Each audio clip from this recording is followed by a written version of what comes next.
Welcome, everybody. Rick DiClemente with Astrology Unplugged, just about on our anniversary, which is August 18th. We're a little bit late, but it's exciting to have done over 52 shows, and thanks for sticking with us. Tonight's subject is sun signs and relationships. This is a subject I've purposely avoided for a long time because too much emphasis is put on the sun sign. And certainly, what's my best sign? What's my best match? Those kind of questions are so common. And I really think that most Americans and most Westerners are playing with two checkers, maybe 1.5 checker, and I'm playing with 3-dimensional chess. That's how much difference there is beyond your sun sign. So I want to put out a great big warning that sun sign astrology is very precarious. You have so much in your birth chart besides your sun sign. That's why one Aries seems more like a Virgo, one Virgo seems more like an Aries. You have to have your chart done. And if you don't know how to read one, most people don't, you can go to astro.com and type in your birthday and time, and you can see where your planets are, where your moon is, where your Mercury is, where your Venus is. And you can see where you're a Taurus and you're very much like a Taurus, or where you're a Taurus and you're not that much like a Taurus. That is very common. It's not uncommon at all. Most people have about 5 signs in them, very prevalent. I've got about 6 in my chart. Most people have about 5. Some have 4. Most people have about 5 or 6. It's very common. But you do need to understand your sun sign, and you really do need to understand all 12, which is why I wrote a book called The Exquisite Zodiac that clearly explains all 12. You cannot understand where you are on the spectrum unless you understand the entire spectrum. You just can't. It's really important, and it really helps you in so many fields of life. I want to get through this relatively quick because I want to open up at the end with time for your questions about sun signs and matching. So, to begin with, I will say in your chart, your main parts of your chart are your sun sign, your moon sign, your rising sign, but then you can have many, many other things in your chart, such as a bucket pattern where all the planets are here and one planet is over here by itself. You're a lot like that planet. Or you might have a triangle where there are 2 planets opposite each other and they make a point at a 3rd planet. That planet at the top of that triangle is extremely powerfully important, and you're a lot like that planet. So, in my chart, I have a lot of Pisces, I have a lot of Capricorn, I have Aquarius, I have a lot of Libra. That's not uncommon. When you do somebody like Martin Skekel, was that his name? The guy who's in jail now for wanting a hair off the head of Shkreli, yeah. Shkreli, okay. Well, if you look at his chart, which we'll do sometime, Aries, Aries, Taurus, Taurus, Taurus, Aries, Taurus, Taurus, Taurus. It's all early planets. He's just obsessed with himself. You can't blame him. He's just, in his world, he's the only thing that matters. That's why you need a healthy chart with planets all around in different signs to get a balance. He's one of those unusual type. You know who else is like him? Is the guy who went to prison. What was his name? The big Ponzi scheme? Madoff. Yeah. Thank you, Erica. Madoff. Tons and tons of Taurus. When you have a lot of early signs, you just don't think of beyond yourself. When you have a lot of later signs, you might be up in space with all the highest ideals, but you can't get it together down on the Earth plane. Anyhow, I'm going to get right to work. For an Aries person, in terms of giving Taurus a bad name, I'll give all 12 signs a bad name and a good name. I'm way past that stage. When I talk about it, Madoff with your money. When I talk about an Aries, now I'm talking about people who are born with Aries sun sign, and I'm talking in general. And in life, what's very common is I see Aries marrying Libras, which is you have to keep in mind in comparative astrology, it's not so much compatible. A lot of times it's complementary. You've got what I need, I don't have it, and vice versa. When an Aries is looking for a partner, an Aries needs somebody that's not going to stop them.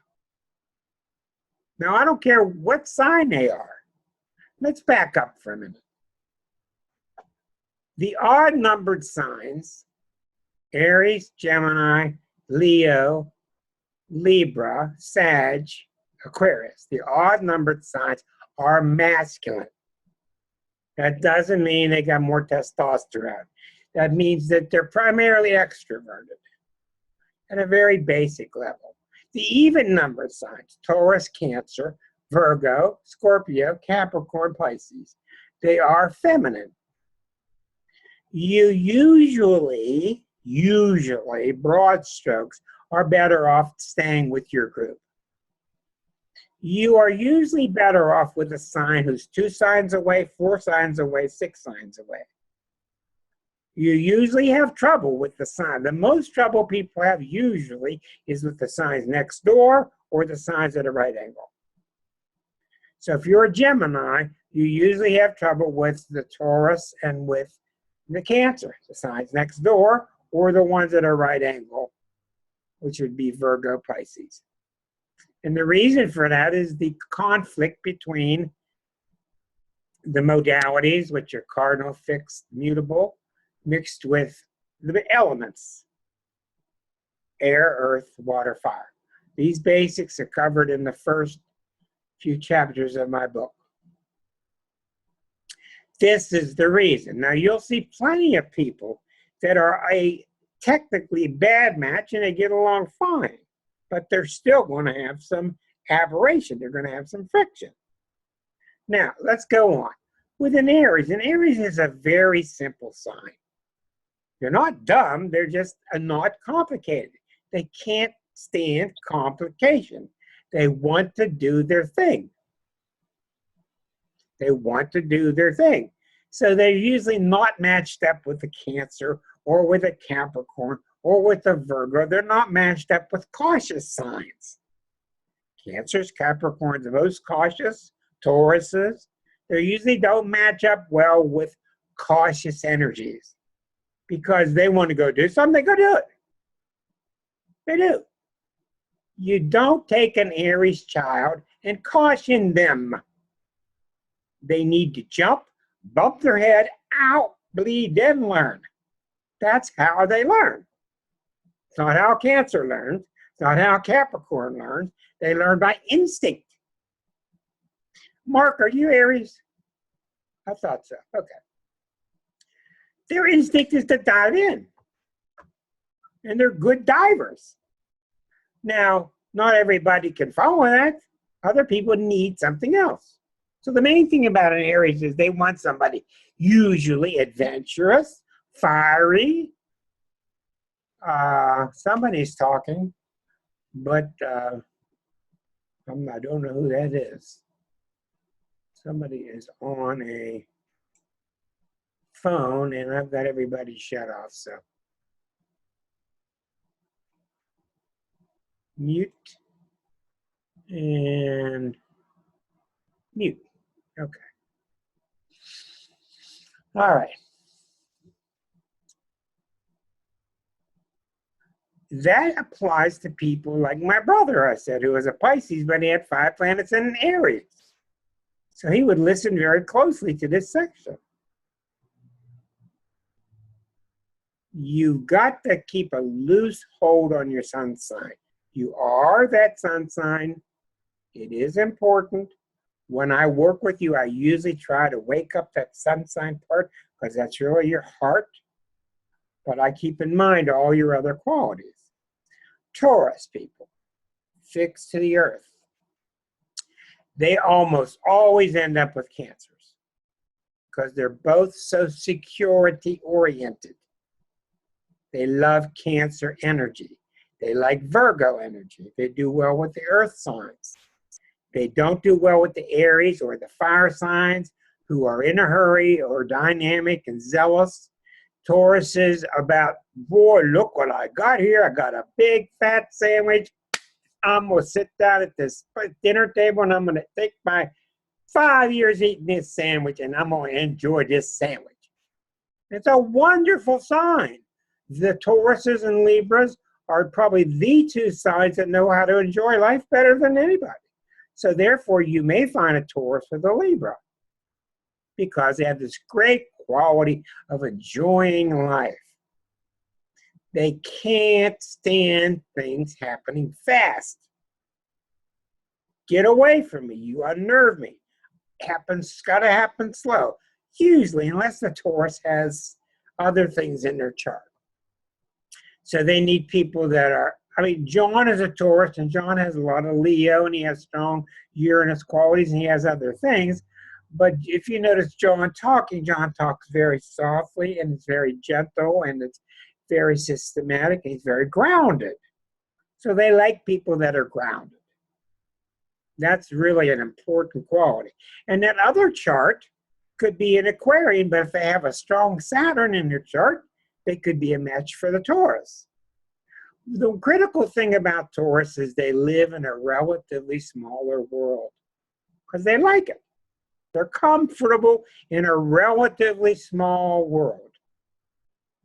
The dark side, shadow side, is the Archie bunker, where only their world exists, no one else does.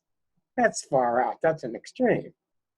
But they don't like to be superficial. They don't like cocktail parties. They're very down to earth. Come on over. We'll cook some corn, have a few drinks. They love being earthy out by the fire pit. They love being in their gardens. They're down to earth. Look at Katharine Hepburn, one of the greatest actresses in history. But she loved, when she got in her older years, she had a simple little house. She had a great big garden out back. She loved being out in the garden. That's how they connect to their source. Now go on to Gemini, and you'll notice with each of these signs, there's a great big change in between each sign, which is why, no, I thought she was a Scorpio too. Most of my life, I thought she was a Scorpio. I found out later in life that a lot of movie stars put out fake birthdays. She was a Taurus. She had Scorpio qualities in her chart. She was the Taurus. The Gemini comes along, and the Gemini is the complete opposite.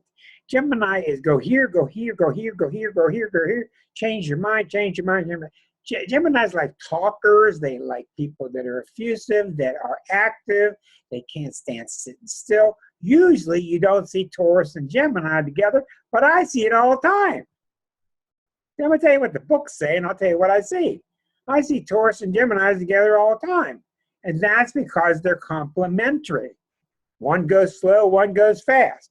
One is anchored and will never move. The other one's moving and is never anchored. So they can be complementary. Geminis usually need people talkative. Hello, Karen S. They're usually talkative, they're funny, they're flighty, they're interesting, very youthful looking. They don't like being held back either. But they can do really well with an Aries. They can do really well with a Leo. Did you notice that these are all masculine signs? The Geminis usually do better with lighter signs, lighthearted signs like Sagittarius. Okay? They got this real big habit of changing the subject. Did you notice anybody living in the White House that's a Gemini that's changing the subject every 3 seconds and it changes his opinion every 2 days? It's coming from his Gemini sun opposite a Sag moon. That's where it comes from. Gemini, it depends on the chart, but they're very lighthearted and they don't usually like complexity. They don't usually like Scorpio, but you see Geminis and Scorpios matched up all the time.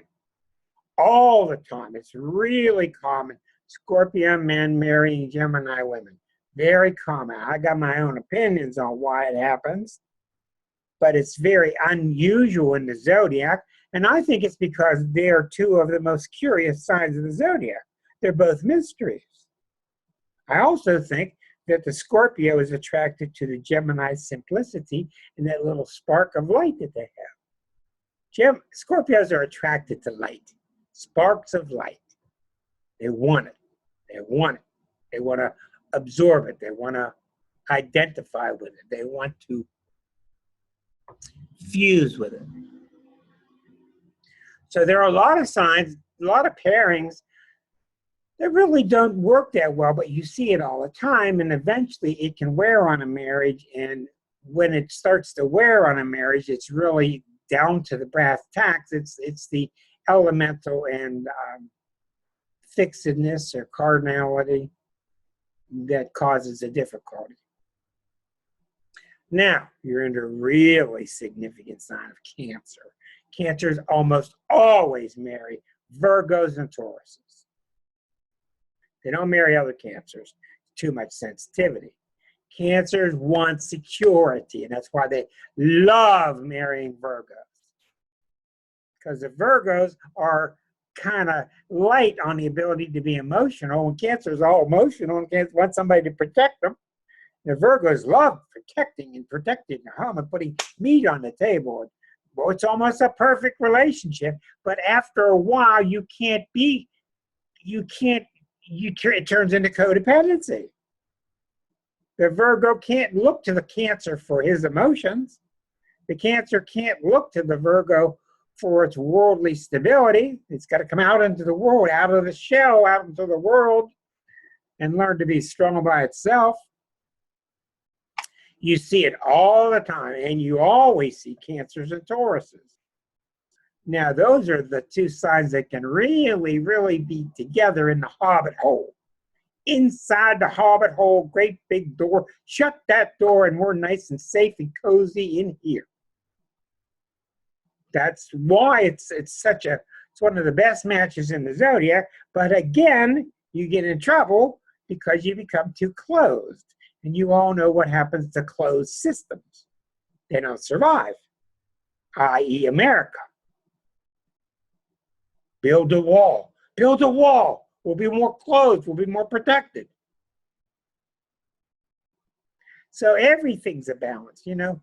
There's no peace anywhere. There's no peace anywhere. You got to balance everything.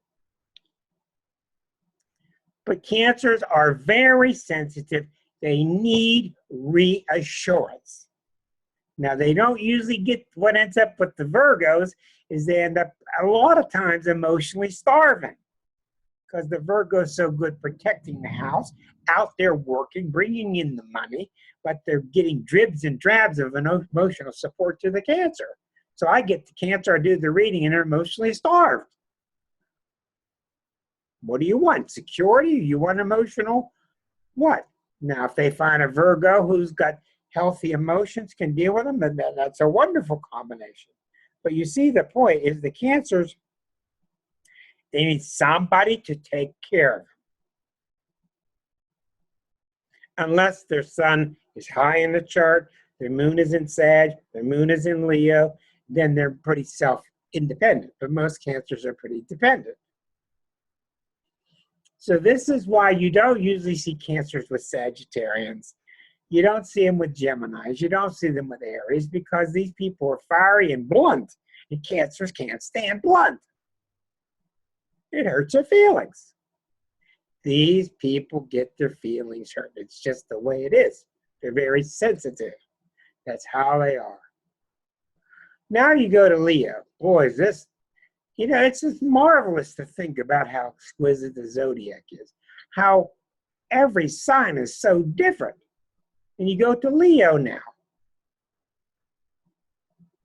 And Leo is about being active, boisterous. They really need to create. They need to express themselves. I've seen them under the most dire situations. They need to express themselves. I'm talking to groups of people about going forward and evolving and helping mankind doing this. And the Leo, you come back to they want to create. That's their urge. The sun is inside their ruler, and that's what the sun wants to do, and that's what they should do. So therefore, the best thing about a Leo, they need somebody who's a good audience. But if you are relegated to being just the audience, then you got trouble. Then you got trouble. Because as soon as you stop being the audience, you are ousted. And after a while, when the Leo is getting satisfied by the audience, after a while it becomes dysfunctional because the Leo is not dealing with the number one problem. And the number one problem with a Leo is they have to learn to validate themselves. That's why the Leo has the audience. It validates them. That's what they need. But after a while, they have to work towards validating themselves, which happens in the next sign of Virgo. Now, every sign's just so unique. Now we walk into Virgo. Self-made, reacting very strongly against the Leo energy. A lot of people like Susan F. and Karen D., they have both the energies, and you have to learn how to let these two sing together on the same stage. Virgos are very tough. They're very strong. They can't stand excuses. It seems like every other reading I do is somebody that's got a ton of Virgo. Matter of fact, I found an article today. I'm going to re-release it on Facebook. It's called Virgo Women Are Doing Very Well. I wrote it about a year ago. I think I'm going to re-release it because I think it's got some good insight. Virgos don't need a whole lot because they're self-made. They can't deal with whiners. They can't deal with excuse makers. They usually have a tough time with emotion. Virgo women are very different. John is so good. John put that right there. There it is. There's the name of that article. Okay. Virgos are very, as I said in the book, they're very pure and they care. They're very pure and they care, and that's a big deal. Just like talking about Aquarians being real friends, they're the real friends. Virgos really care. They do. But they don't understand, it's not in their nature to emotionally emote it, because giving emotions they consider weak. Because one of the reasons that Virgos are so strong is they got such a clamp on their emotions, which indicates you can't let them loose. But everybody knows how they feel. They know they're nice people. They know they're lovely people. You know you can hire these people. You know you can trust these people, but you sit around waiting for breadcrumbs.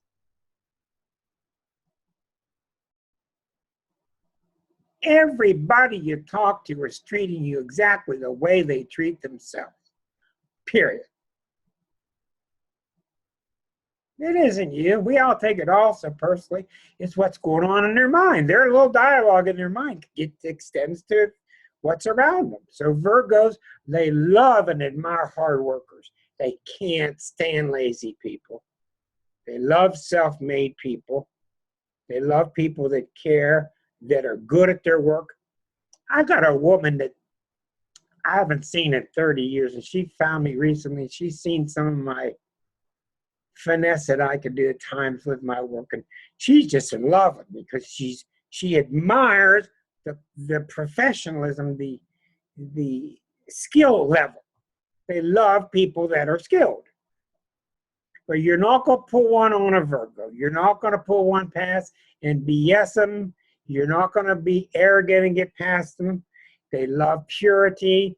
Now, you really have to see the whole chart. I've even seen people with 4 planets in Virgo who are very emotional, but that's because the rest of the chart. And I feel sorry for people because most people don't know how to read a chart. And it's very a big problem, which is why I think I'll put that on my gravestone. Astrology K through 12. That's what we need. We needed K through 12. But, you know, you could ask John about this. Where are you going to get the astrologers? Because you got 12 astrologers and they have 12 completely different opinions. It's just a tough thing to do. Anyhow, the Virgos are noble people. They're very caring. They're very good at work. They're wonderful family people, but you can't expect them to be warm and fuzzy, usually. I have a lot of clients have Virgo mothers, and these people suffered. They just thought there was something wrong with them because mommy never gave them any emotional support. It's very common. They're wonderful people. Some Virgos can be very emotional, but it's a rarity. Now you go into Libra. My God, everything changes so much. The socialite. Very, very social. They are very impressed with people who are socially successful. Almost all Libras are really successful in society. They know how to play the game. They're really good at it. They're usually very good looking. They almost 99% of the time marry somebody who's attractive. They're very intelligent people. They're not usually very emotional. They can be kind and they're very tactful and they're very polite, but when it comes to deeper emotions, they need to get it from some Cancer planets or from some Scorpio planets. They're not going to get it from Libra because Libra is just not made to go very deep emotionally. You have to get it elsewhere. Their number one thing is you have to make sure the Libra is not caught up in what do the neighbors think or in social climbing. If they can get free of those two things, not addicted to keeping up with the Joneses, not addicted to seeing everything in a class system, and becoming real themselves, then you've got it. Because remember what I said, Libra is all about comparison. And they're always comparing with others. Wow, you got a nice house. Where am I living? You got a good job. What kind of money am I making? And that's okay, but you only go so far. Libras love and need to partner. They need to partner. And it's not because of the next sign, Scorpio, real integration with the partner. It's about they still have an insecurity about their identity. It's the first sign of the last 6. They have deep insecurity about their identity. And that's why Lennon couldn't stand being with McCartney, but he was always with McCartney. Because you need somebody bouncing ideas off of. And you get stronger by bouncing your ideas off. Well, how long did McCartney last once Yoko showed up?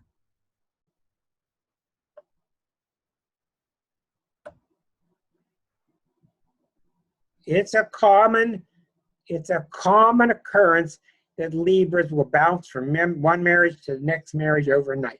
They will have somebody ready when they leave the one marriage and go to the other. It's very, very common. It is not all of them, of course, but it's because of their need to partner. And boy, they really are good at it. I've seen some men in my life here who are so successful, big success.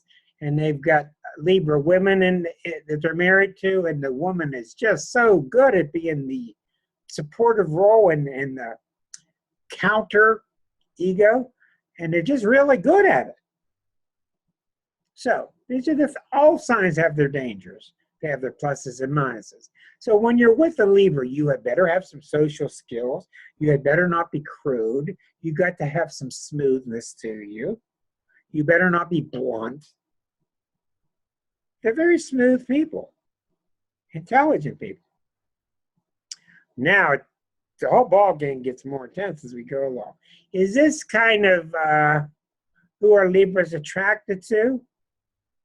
Libras are attracted to people who are confident, good dressers, socially successful, have to be good looking, socially well placed. Signs, I don't think I can give you a sign, Elkie. It really can be any sign. Usually the Libras are not going to do well with the Tauruses, the Cancers. Again, you got a masculine sign trying to mix with the feminine. Libras can do very well with Aquarians. They usually don't do well at all with Pisces, because Pisces is so dreamy and mystical, and Libras usually don't know what you're talking about. Almost every time you see a Libra that's in a class like this, it's always because they got a strong Neptune. Libra doesn't allow them or interest them at all in this kind of class, or in transcendental meditation, or in yoga, these different facilities. They're just not interested in that. They're interested in social progress. When they are, it's because of their strong Neptune. Scorpio, very simple. Scorpio love people with courage and passion. You got to have some balls, some courage. That's why Scorpios love Virgos quite often, because Virgos are very pure and they're no agenda. They care, but the Virgos got to have enough emotion to satisfy the Scorpio deep emotional needs. I find many times the Scorpio man has the Gemini woman. It usually doesn't last long, but it's very strong in the beginning because they're both trying to solve each other's mystery. Well, it only takes a little while till the Scorpio solves the Gemini mystery, and the Gemini will never solve the Scorpio mystery, ever. Scorpios can do well with Capricorn. They can do well with Pisces. They can do well with a lot of signs, but that sign's got to be strong. Now, there's two kinds of Scorpios. The user, which is the dangerous, vampiristic type. And they can be with any sign because they're trying to suck the life out of the other one and use them. Dangerous. The other type, the wonderful, powerful, mostly strong, they can be with any sign as long as they find beauty. They want to be with people who are beautiful, and I mean by inner beauty, substance, inner beauty. That's what they like. They admire it. They admire it. Scorpios can't stand being weak inside. They can't stand weakness outside of them. They love people with passion. It really doesn't matter what the sign is. They love people with passion. So it depends on whether they're a corrupt Scorpio or they're a higher level eagle. It all depends on that. Sagittarius, oh my God, these signs are just so different. Sagittarians, fun, loving, and somebody said something to me a couple months ago that just really made it all click. Because I told you in the book, it's so important to understand the 6 polarities. It's so important to understand Gemini and Sag at the same time, Cancer and Capricorn at the same time. It's vital if you're going to try to translate. Well, therefore, Sag is a lot like Gemini.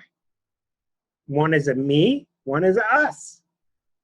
One is a me, I'm playful. Sag is playful with us. So the Gemini is busy playing in the sandbox. Come in my sandbox and we'll have a blast. We'll have a good time. They're easy going, fun, loving. The Sag is, notice this. I've been working a lot on Sag lately. Sag is about, if it ain't fun, I'm not doing it. What the person told me recently was, I'm not letting you get in the way of my fun. That's a hell of a statement. Try that one on a Virgo. Try that one on a Scorpio, the more dutiful signs. You ain't going to fly very far. I'm not letting anybody get in the way of my fun. Well, okay, go have fun. And I went through a list. I went through a list of about, in my mind, maybe 30 Sagittarians. Sagittarians will never call me, ever, ever. I'll see them. Oh, Rick, what a good time, and we'll party and have a good time, and we'll do all these things, and everything's just fun and great, and they'll never call me. It's not that they're cold. It's not that they're not caring. They're busy having fun. Sinatra, yes. They're busy having fun at the moment, which is a lot like the Gemini back in the sandbox. The secret to Sag, and you have to understand this, the secret to Sagittarius is that they look left and there's Scorpio, and they look right and there's Capricorn. That's a hell of a place to be. They know Capricorn's coming. They know their butt just got burned in the kitchen with all the Scorpios. They understand the precariousness. They want to have fun. Well, you don't talk to a Virgo about having fun. You don't talk to a Capricorn about having fun because they're duty bound. They almost think having fun is a sin, and they really do need to learn to have more fun. Yes. But it's so stressed. So therefore, Sagittarius need Gemini people that are fun and lighthearted. They could do well with Aries people. All the fire signs do well together. All the fire signs do well. All the fire signs are masculine. But you're not going to see them with a Cancer. You're not going to see them with a Pisces. They're blunt. And most of the time when they're blunt, they mean what they said, even though they deny it. And Pisces get their feelings hurt, and Cancers get their feelings hurt. So usually that's why they don't mix. And Sag doesn't want to walk around on tiptoes all the time. I think you get the picture. They are nicest people in the world. They're honest as the day is long. But for instance, when you look at Sag squaring Virgo, and I told you all squares in the zodiac usually are not compatible. Why is that? Well, they're both mutable. Sag gives out fire, excitement. Virgo gives out material help. Well, the Virgo doesn't want to hear the talk. Sag is known for promising and not delivering. A heavy percentage of them. Virgos give you their word. They're going to get the damn job done. It's going to get done. Right. Sag is, well, I'm working and oh, I didn't know it was this much sweat, and I'll see you later. That's why they conflict. Any two signs at a square you will find, without having to dig very deep, you will find how they conflict. Okay, Capricorn. 10th sign out of 12. My next lifetime, I ain't going to be a Capricorn. I've had enough. Capricorns very commonly end up with Cancers because they're both so cautious. They can end up with Virgos. They have difficulty with emotion, as does Virgo. A lot of times they're with Cancer. Capricorns are very social and can end up with Libra. And I'll tell you the truth, I've watched a lot, and I have to be honest, Capricorns have a lot of trouble with emotion. They really have a lot of trouble because they have a lot of trouble with flow. And flow is what gives you emotion. You watch the beauty of a Cancer flow. Watch the beauty of a Scorpio or a Pisces flow. They might seem off the wall and crazy now and then, but watching that fluidity, you see the love flowing by. Capricorns have a very hard time with it because they're the most controlled sign there is, therefore the most untrusting. Who are the most controlled? Virgos and Capricorns. And the article I wrote about Virgo women are doing so well is all about that, how Virgos, because Pisces, in the past several years, Neptune has been over here, affecting all the Virgos. Neptune's really been working on the Virgos, and the Virgos are really picking this up. They're starting to work less. They're starting to allow themselves to smile more, allow themselves to be a little happier, allow themselves to drop the clipboard, quit judging themselves so harshly. And boy, they come into life and they're happy, and they start mixing, Virgos start mixing with the goddess energy, and they're like blissful. Blissful. When they come to me, they're so intent upon learning about their job, their direction, their hero's journey. And when they start to feel like they're in sync with their hero's journey, they're so happy. They're so happy. They really want to be in touch with the higher guidance of Mother Mary, whatever you want to call it, the great feminine, whatever you want to call it. So Capricorn can be a very tough sign. Very tough sign. They're much more emotional than people know, but they can't get it out. They're very emotional, deeply reverent people. They care deeply. But they have a hard time getting it out. They're usually very faithful. They'll stick with their partner a long time. They're usually very responsible to the family, very traditional, and very the one you can count on, the father image. Now we're getting into really complex territory. We go to Aquarius. Aquarius, when you talk about a friend, you're talking about Aquarius. By the way, on TV tonight, I saw right around now, if you want to run to your VCR, Carole King is doing her whole 1971 album, Tapestry. It's on right now, 1 hour, the whole entire album, her album from those years. She's Aquarian. Aquarians need their freedom. They're scared to death that you're going to trap them.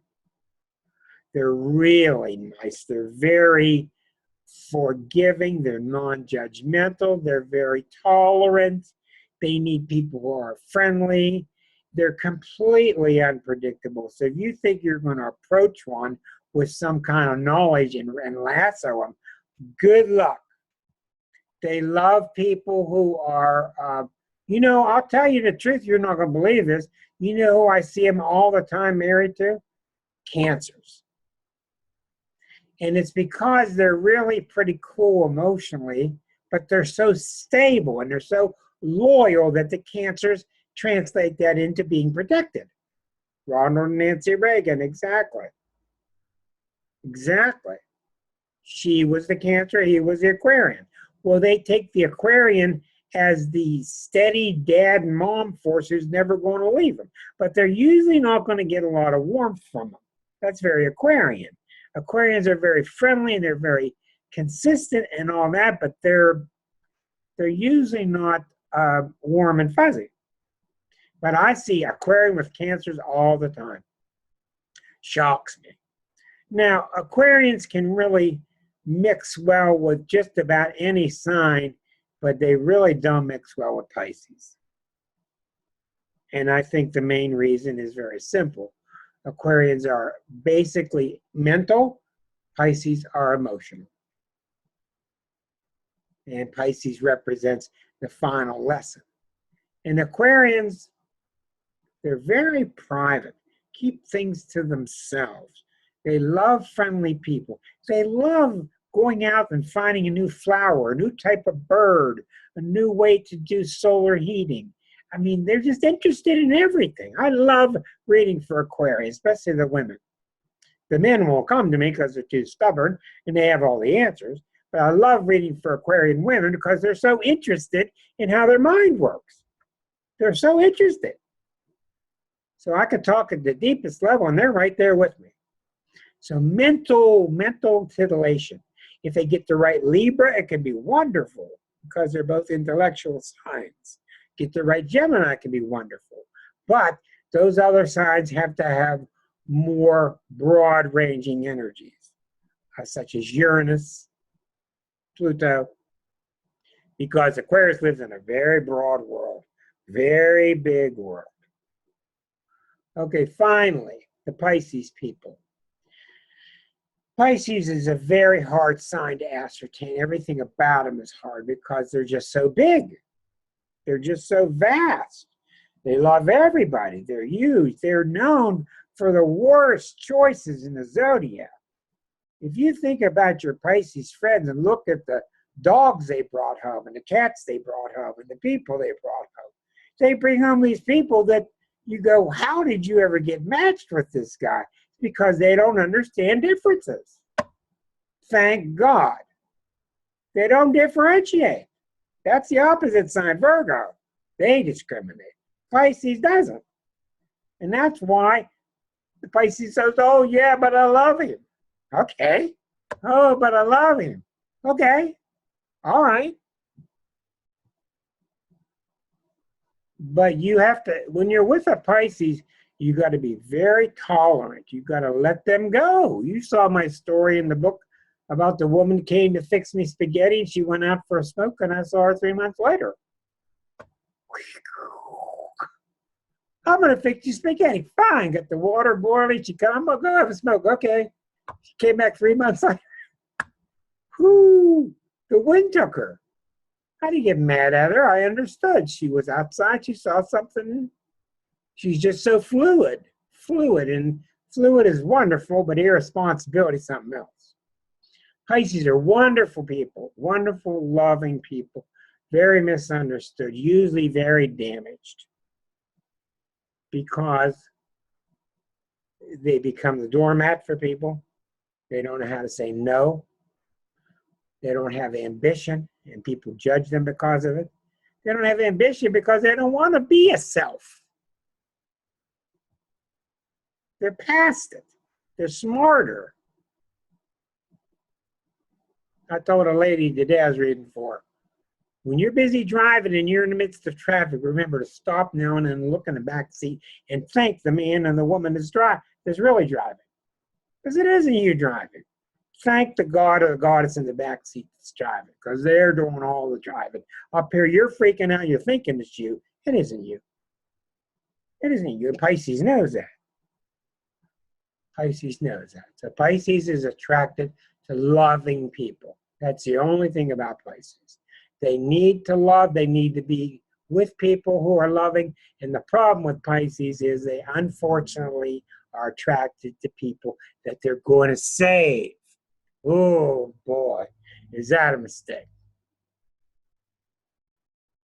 So that's really what I got to say about the signs and about, and you can ask all the questions you want. I'm going to make it now so that you can unmute yourself if you have a question.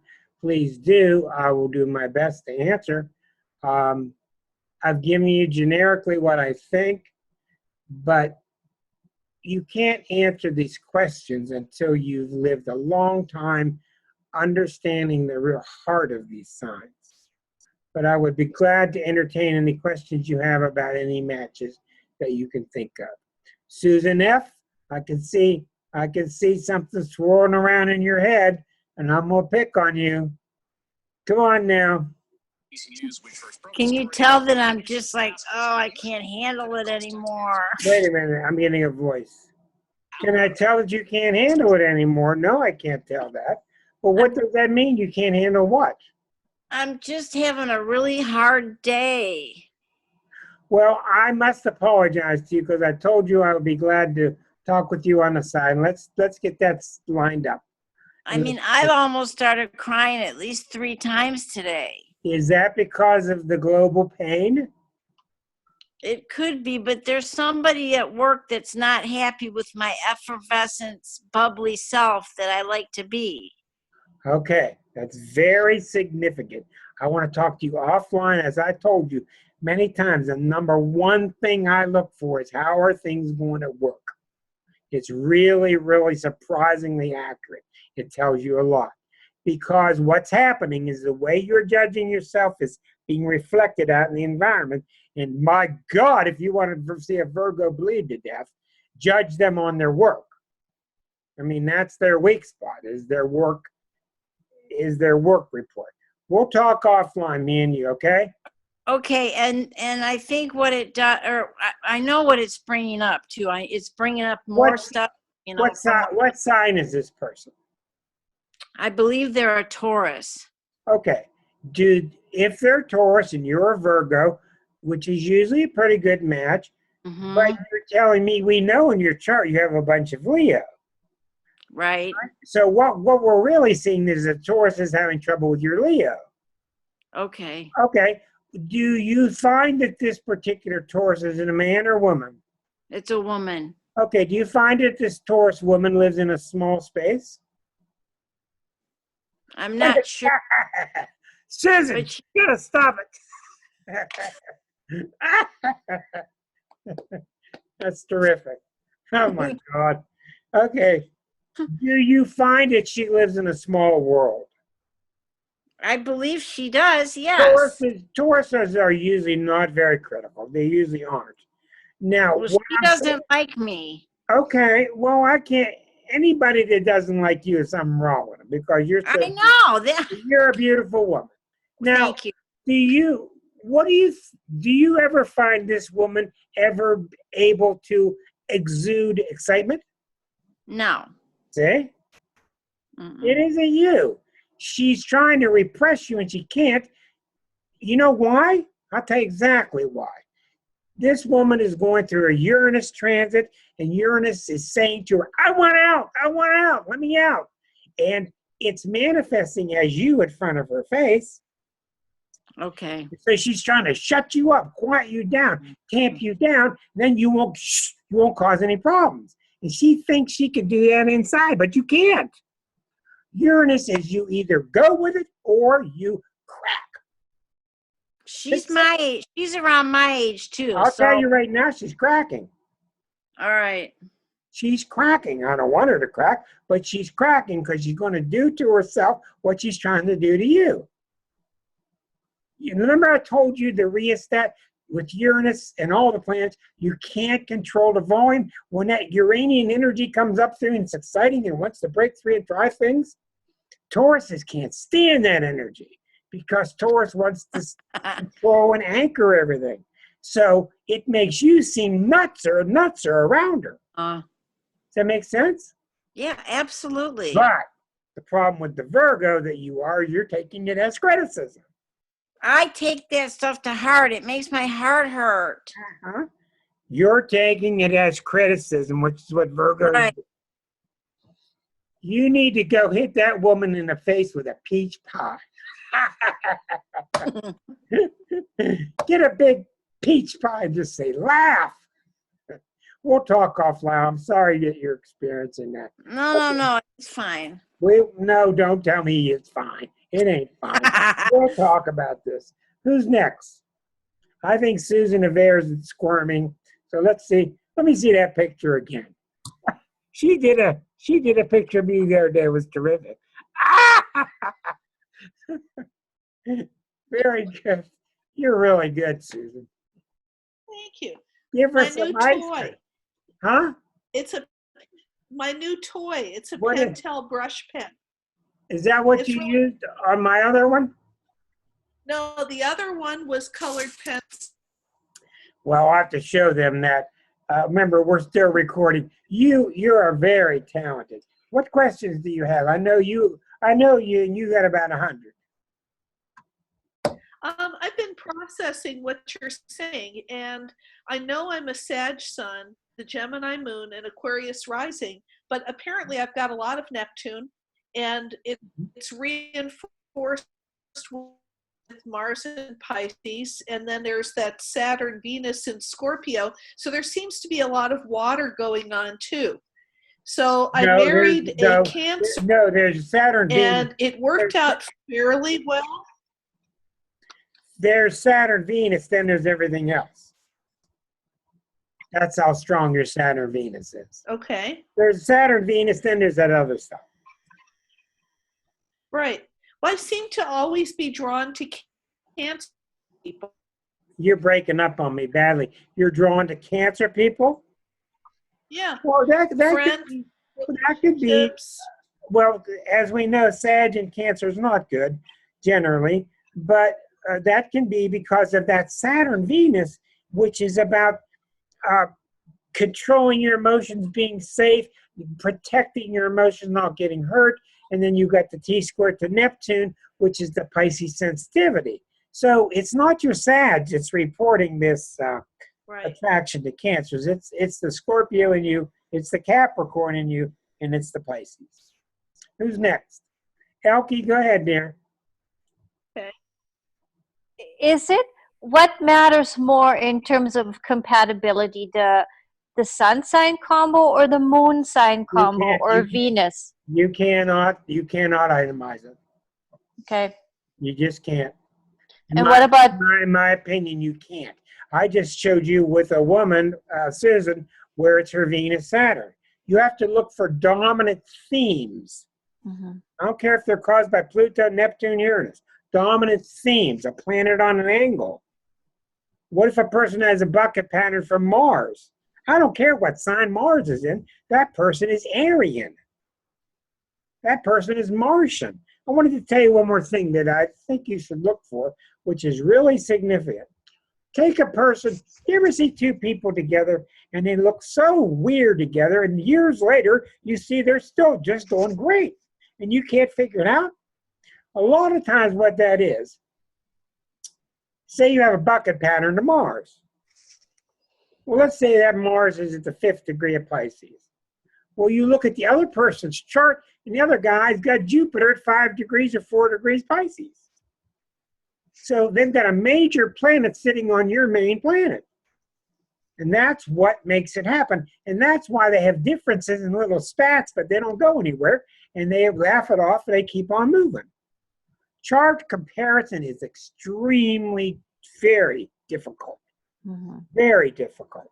Don't ever go for some report off of some computer that, well, your Venus is here and his Mars is here.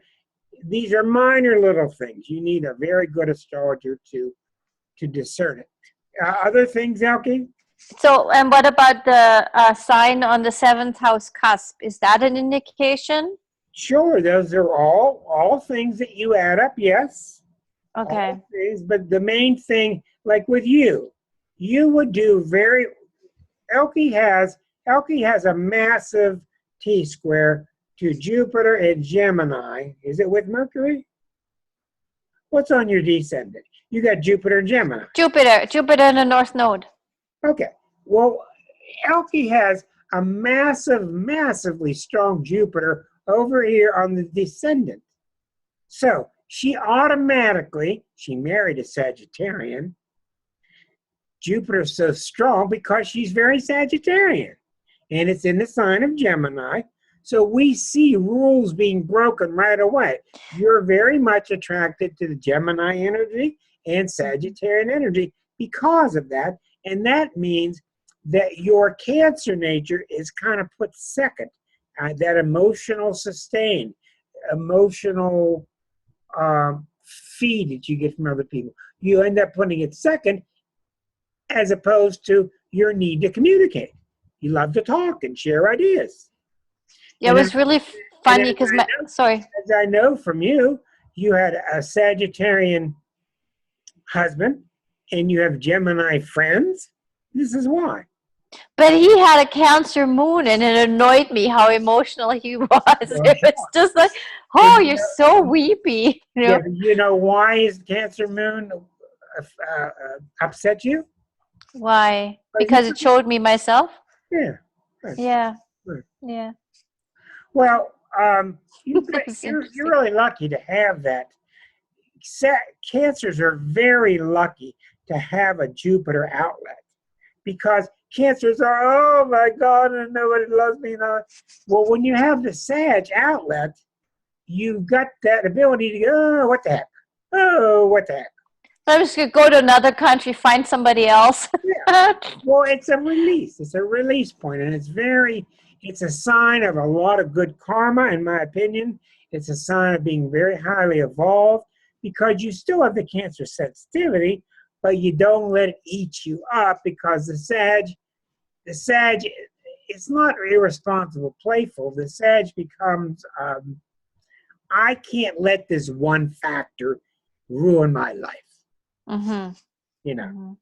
So But I am attracted to Geminis. Like my first boyfriend, he was a Gemini, and he's still in my life, and it just yeah, but pisses after me a off. while, the Gemini is not going to give you the emotional The food. depth. They don't have the depth. That's right. Usually they don't. Right.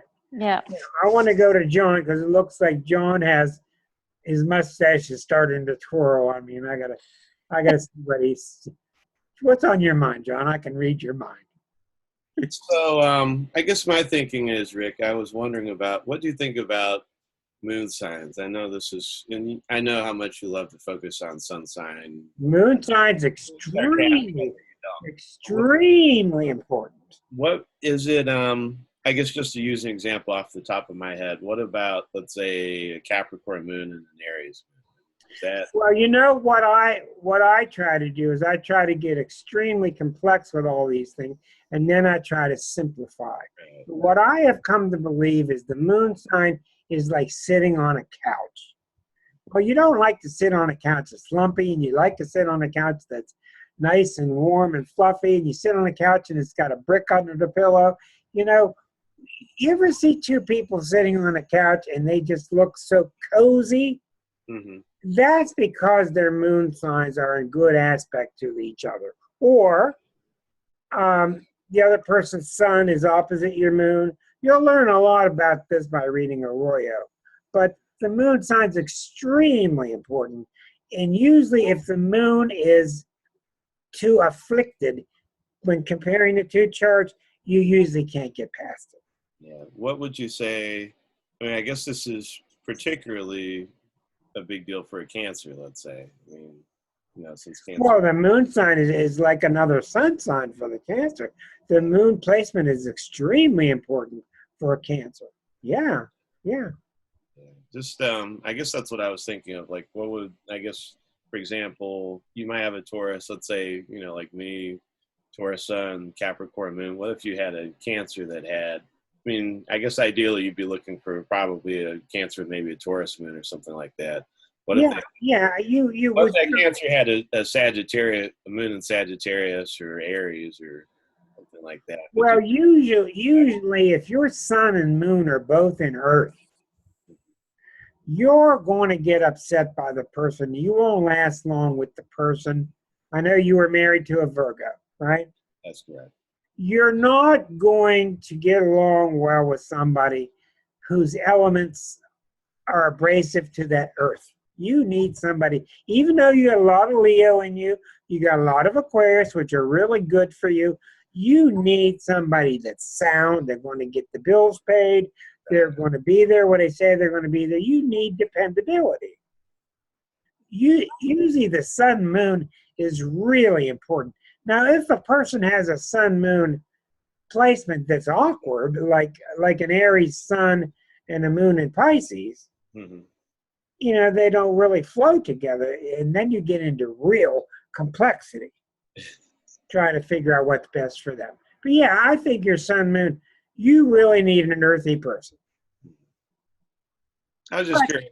But you can't get an earthy person that's just Earth because you're too intellectual. You're too smart. I know, that's kind of my, well, I mean, I'm not tooting my own horn, but I'm just saying it's like I don't know, like, I mean, sometimes I think just dealing with a regular Earth person, just hypothetically, for instance. Well, like I say, you're going to need a mix of somebody, and it's not too hard to find. You're going to need a mix of somebody that's pretty practical. In other words, you could have a real spaced out person that has a bucket pattern to Saturn and do fine with them. They've got to have a strong Earth presence to satisfy your sun moon. I'm not the typical Taurus, obviously, so that's right, but you still are Taurus. So you, with the sun, moon, and Earth, you need Earth, but you also need somebody that's not stuck in the Earth. They're lively, they're intellectual, they like to travel, like to do things, socially interested. You know what I'm saying? Absolutely. That'll be $5.95. Thank you. Who's next? Erica, go on. I got you. Oh, thanks. I was just saying Need a new dating program on TV where everybody's charts are done. Wouldn't that be interesting? Oh, this guy talked to me once, wanted to start an astrology TV weekly show, which was based on two Gemini women females, two Gemini female twins. And they were going to date. They were going to take turns dating a different sun sign each week. And as you know, Geminis get back in the corner, do all their gossiping about what the sun sign date was like. And I just wanted to barf. So I told him I wasn't very interested. People don't understand what astrology is. They just don't. Elke has a question. Yeah, Elke. Comment. It's a comment. I love watching the matchmaker. Like I forget what it is. The Stanger woman. She actually has the Millionaire Matchmaker. She has an astrologer in her employ, one of the best Hollywood astrologers. So all the matches that she does, they try to match the astrology. I mean, they're not any more successful than anybody else, but at least they're trying. Well, I found that interesting. I met a woman, of course, she was a beautiful woman in Los Angeles. Patty Stanger, yeah. This woman was the astrologer for Los Angeles Dodgers. And of course, she was gorgeous. She was on TV. But sports teams would benefit tremendously with their own astrologer. Understanding when a player's kind of washed up, when to take a risk on a player, why is McCutcheon going through a bad year? It's all in the charts, but they don't understand that, and you seem like a kook. I found it really interesting when you have to get employers. We had to find a nanny, a caregiver for my mother-in-law, and I checked them all out by, their charts, or as much as I could, because you can find people that are lazy, and you can pick up on a whole bunch of stuff. It was very useful. Exactly. But in terms of love, there needs to be that spark, and that is not in the chart. Never. Well, of course not. Come on now, I got two Karens over here on the left-hand side being real quiet. And I think we need to hear from one or both of these Karens. Any comments, Miss S? What do you think when I talked about you nasty Scorpios? Is it terrible? No, I thought it was pretty. I thought it was pretty right on the money. And the not being able to handle weakness. I think that's especially. I've had some experiences with a couple of the less evolved Scorpios, and man, that is really a factor for them, a big factor. It's like they become cannibals around people that are weak. Yeah, it's a very mysterious thing that's been written about a lot. The Scorpio will eat you because they can eat you. They will eat you because they can. That's their motivation. It's a terrible, these are some of the Scorpios, some of the darker ones. Because if you were stronger, you wouldn't allow it. And since you allow it, you must be weak enough to allow it. Therefore, you deserve it. That's the mentality that can be dominant. It's at least 25% of the Scorpios I've seen. Maybe higher. Well, I can actually remember that. I can remember that factor kind of when it activated in me when I was a kid, a very young adolescent, maybe 12 or 13. And, my dad was this big, strong weightlifter kind of guy.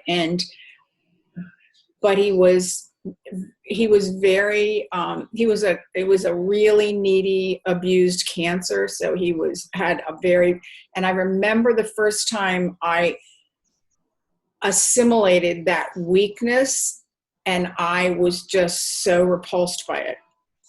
And I remember that moment, and then I went past it, and and I loved my dad to death. But I can remember that feeling and being shocked at myself because it was like a physiological reaction to it. Well, I can really appreciate that, and that's something we all need to expose very clearly. Cancers can appear to be weak.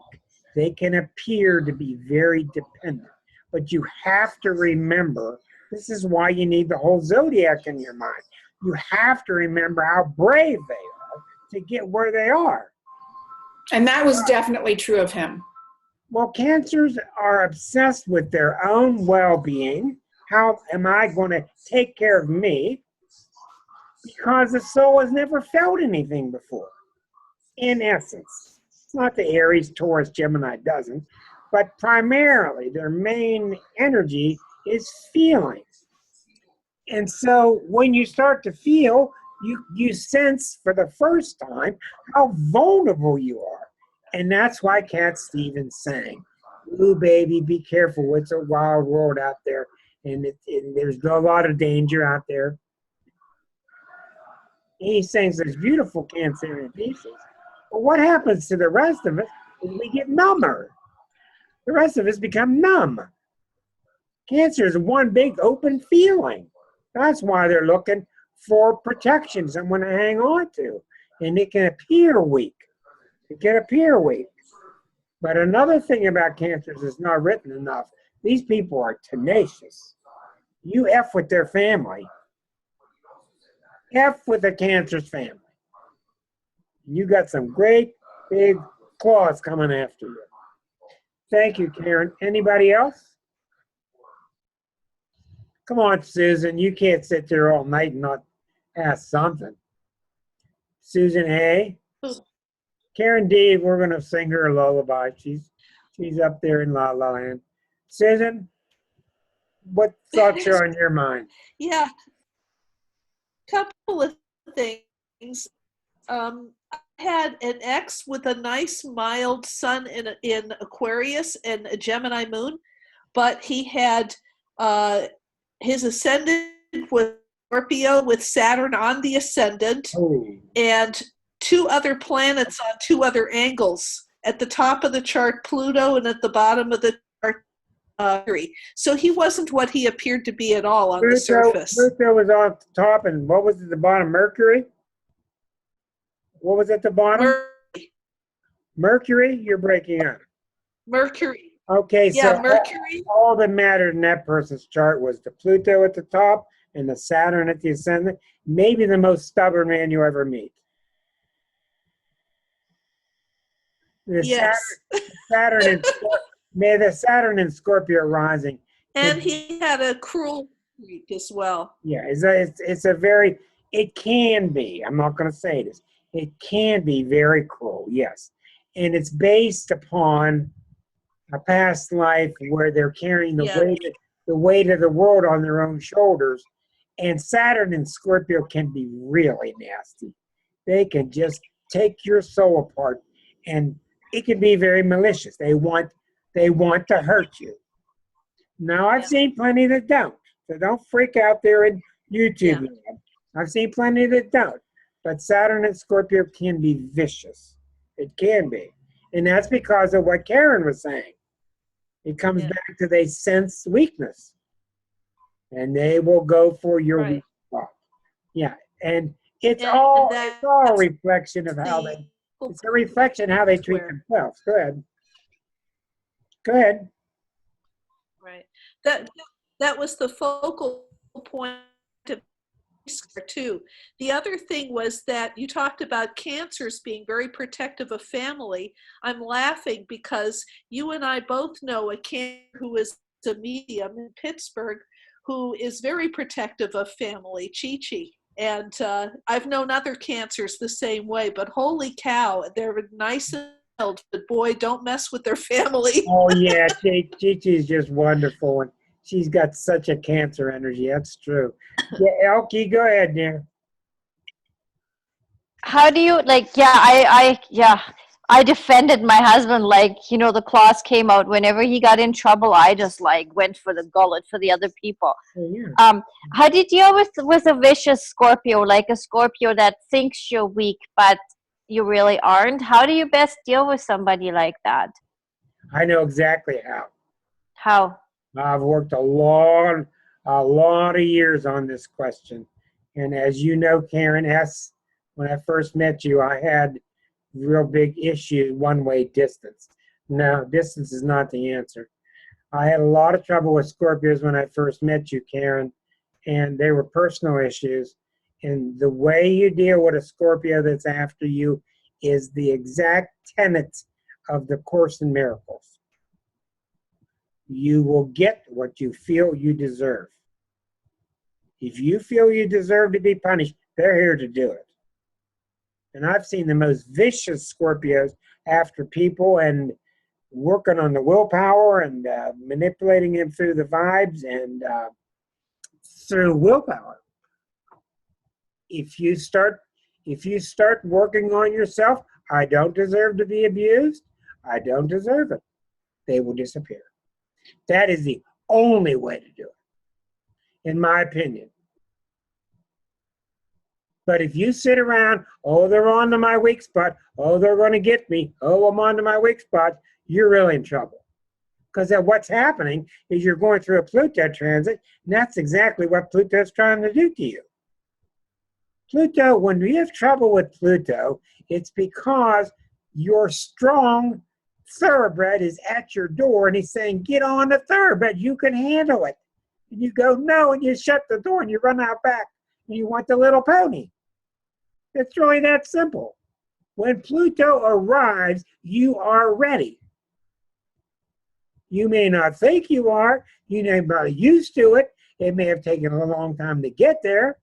But the myth of Pluto is that you have to get up on that stallion, throw the pony away, and you have to ride like a gem. You don't.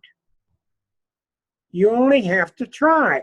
Pluto has a beautiful side to it that's very altruistic. It's very just. It will help you, but you gotta try. If you run from your courage, the horse will run over top of you. This is what I think, my opinion. But that's how you defeat it.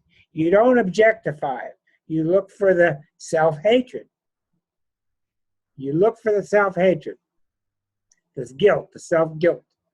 And you have to address that stuff because it's not real, it's not true, and it's destructive, and it's the dark night of the soul. It's really tough energy. Don't you think? Yeah. Okay, we got time for about 7 more minutes. I think we'll say goodbye to our YouTubers, and we'll have a few minutes here about the little team here. Bye, YouTubers. We'll see you next week. Thank you for joining us.